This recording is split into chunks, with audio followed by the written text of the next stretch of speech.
自今仔日早起开放登记高端疫苗，一开放网站就塞车。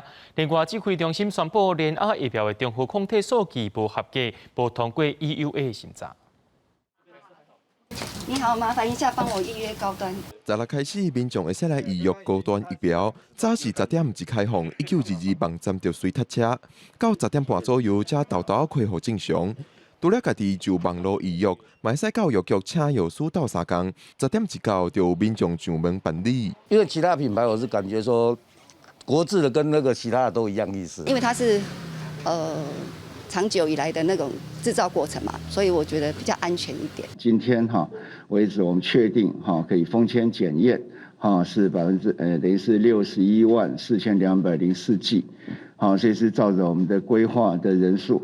那当然，随着如果封签检验如果再有合格的批数，那也不排除在这一波的施打的时候再加进来。高端疫苗15表示，已经向巴拉圭申请高端新冠肺炎疫苗的 EUA， 在巴拉圭的第3期临床试验嘛正在继续进行。另一方面，指挥中心表示，联亚新冠肺炎疫苗 EUA 审查结果是无通过。我们一共有22位的专家出席。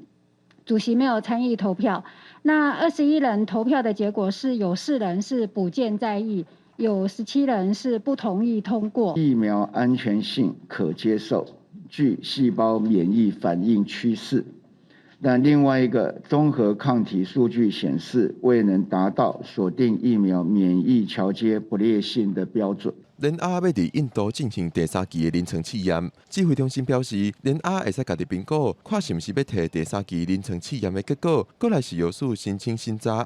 记者郭不关场随台北报道。